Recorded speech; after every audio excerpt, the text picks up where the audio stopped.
दोस्तों देखिए, गरीब बारिश में परिवार का गरीब केले का बेघर पत्ते का परिवार घर। का केले के पत्तों का घर। दादी दादी, आप ये क्या कर रहे हो? ओखली में धान कूट रही हूँ बिटिया। फिर इसमें से जो चावल निकलेगा ना, सब कोई उसको खाएंगे।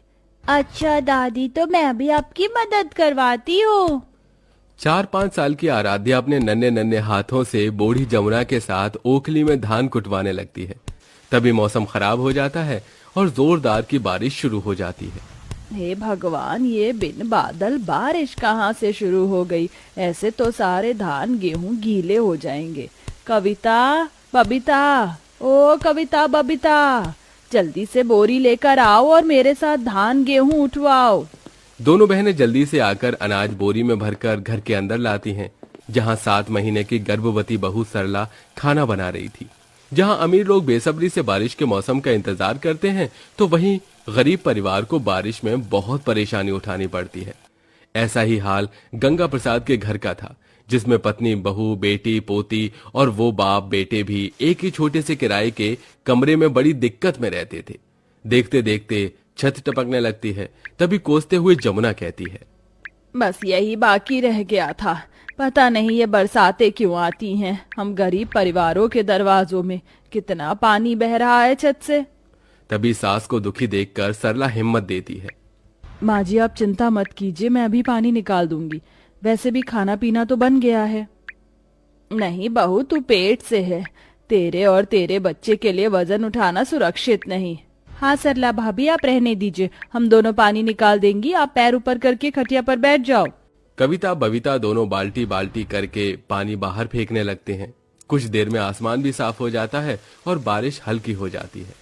हाय राम, घर का पानी निकालने में सारा खाया पिया निकल गया। मुझको तो भूख लग रही है। हाँ बबीता, चल खाते हैं। हाँ हाँ, जाओ जाओ, चल लो दोनों। फिर मैंने तुम दोनों का झाड़ू से लक्षण नहीं उतारा तो देखना। माँ, तुम गुस्सा क्यों कर रही हो? अब हमने क्या किया? आज वीरवार है, तुम दोनों को इतना भी याद नहीं कि मैं तुमसे व्रत करवाती हूँ। तुम्हारे पिताजी को केले के पत्ते लाने भेजा है। जल्दी से नहा धोकर पीला सूट पहन लो। माँ, पीला सूट क्यों पहनना है? आप बोलो तो हम केले के पत्ते पहन लेते हैं। ज्यादा खी की तो एक झापड़ में बत्ती सी निकाल दूंगी। कविता बबीता नहाकर पीला सूट पहनती हैं। तभी गंगा प्रसाद केले के पत्ते ले आता है, जिससे दोनों पूजा करती हैं। हे सत्यनारायण भगवान, बस इस व्रत का फल दो प्रभु। मेरी दोनों बेटियों को अच्छा दूल्हा मिले और दोनों सुखी घर द्वार में जाएं। सरला सबको खाना परोसती है। सारे लोग खा लीजिए। कविता बबीता, तुम दोनों तो आटे का हलवा खाओगी ना? आज के दिन मैं बना देती हूँ। बड़ी कठिनाई से सरला दोनों नंद को गीले चूल्हे पर हलवा बनाकर देती है। ये लो सरला, खा लिया मैंने। अजी ये क्या, आपने आधी रोटी खाई है? क्या हुआ किशोर, कच्चे केले की तरकारी तो तुझे कितनी ज्यादा पसंद है, फिर ढंग से खाया क्यों नहीं? मन नहीं बाबूजी, मकान मालिक का किराया देना है, उसकी चिंता लगी हुई है। बारिश में इतना काम धाम भी नहीं है, समझ में नहीं आ रहा कैसे भरूंगा किराया। जैसे जितने साल में हमने इस कमरे का किराया भर दिया, उतने में हमारा अपना खुद का घर आ जाता। पिताजी भैया, हम अपना घर क्यों नहीं खरीद लेते? कहाँ से लेंगे बिटिया इस गरीबी में? 2 टाइम की रोटी भी ढंग से नहीं खा पाते, और जमीनों का रेट तो आसमान छू रहा है। 1 गज जमीन भी लाखों की बिक रही है, हमारे बस में तो नहीं है लेना बेटा। यूं ही दिन बीतते हैं। बरसात का मौसम गरीब ससुराल वालों को बहुत सताता है। रात भर टपकती छत में वो सो नहीं पाते, तो वहीं किशोर काम की तलाश में रोज जाता और धक्के खाकर वापस आ जाता। क्या हुआ जी, आज कुछ कमाया आपने? नहीं सरला, आज भी बात नहीं बनी कहीं। तो क्या हम सबको आज भी भूखा सोना पड़ेगा? मुझको भूख लगी है। आराध्या को खाने की खातिर तरसता देखकर सरला और उसके गरीब ससुराल वालों की आंखों के आंसू नहीं सूखते। तभी मकान मालिक उन्हें बेघर करने आ जाता है। अरे किशोर, ओ किशोर, चल भाई ला दे पेरा किराया। बहुत दिन हो गए तेरा दुखड़ा सुन सुनकर। अभी पैसों का इंतजाम नहीं हुआ सेठ जी, थोड़ी और मोहलत दे दो। अरे बिल्कुल नहीं, अब एक दिन नहीं दूंगा। या तो 5,000 किराया निकाल या फिर घर खाली कर। 5,000 किस बात के? मैंने 1,000 रुपए किराया बढ़ा लिया है। मगर ये घर 5,000 के लायक नहीं। ना कोई बर्तन धोने की सुविधा है, ना किचन है, और छत भी कच्ची है। हर साल घर में पानी भर जाता है। ऐसा थोड़ी ना होता है 5,000 वाले किराए का घर, मकान मालिक जी। अरे ओ सरला, मेरे साथ ज्यादा किचकिच मत कर। घर खाली करो मेरा अभी के अभी। निर्दयी मकान मालिक सबको घर से निकाल देता है। तभी घटाएं चमकने लगती हैं और आंधी तूफान के साथ बारिश शुरू हो जाती है, जिसे देखकर सास जमुना डर जाती है। इतना भयंकर मौसम पहली बार देखा है। पूरा आसमान काला है। लगता है सृष्टि का अंत आ गया है। हे प्रभु, रोक दो इस प्रलय को। देखते देखते तूफान से पेड़ टूट कर गिरने लगते हैं और रोड में पानी भर जाता है। बबीता बुआ, मुझको गोदी में उठा लो, डर लग रहा है बहुत। हाँ, आजा मेरा बच्चा, बुआ के पास आजा। सब लोग जल्दी जल्दी आगे बढ़ो। नहीं, सब लोग रुक जाइए। यहीं देखिए, पानी के चलते आगे का रास्ता भी दिखाई नहीं दे रहा, और घर तो किसी भी कीमत पर हमको बनाना ही होगा। कब तक इस बारिश के कहर में भटकेंगे? लेकिन घर बनाएंगे किस चीज से सरला? हमारे पास कुछ भी नहीं है। तभी बहू का ध्यान एक पार्क पर जाता है, जहाँ बहुत ही हरे भरे केले के पेड़ लगे हुए थे। मिल गया उपाय। हम सब केले के पत्तों से अपना घर बना सकते हैं, क्योंकि ये काफी ज्यादा लंबे और चौड़े हैं। मगर भाभी, सिर्फ पत्तों के सहारे घर थोड़ी ना टिकेगा, लकड़ियां भी तो लगेंगी। अरे तो इकट्ठी कर लेंगे, बेठिकाना कब तक रहेंगे। माँ जी, ननद जी, आप तीनों लकड़ी इकट्ठा कीजिए, और किशोर जी आप थोड़ा मिट्टी का इंतजाम कीजिए, जिस पर केले के पत्ते आसानी से चिपक जाएंगे। सब कोई अपनी अपनी हिस्सेदारी निभाते हुए बारिश में भीगते हुए लकड़ी चुन कर लाते हैं। तो कोई मिट्टी इकट्ठा करता है, वहीं बहू प्रेग्नेंट अवस्था में केले के पत्ते तोड़ लाती है। अब बारी घर बनाने की थी। सब उम्मीदों से केले के पत्तों का घर बनाते हैं। कई बार तो भारी बारिश के चलते उनका पत्तों का घर टूट भी जाता है। अरे नहीं, ये पत्तों का घर तो बारिश में रुक नहीं रहा। भाभी, सारी मेहनत जाया हो गई। कोशिश करने वालों की हार नहीं होती। कविता, चलिए सब लोग मेरी मदद कीजिए।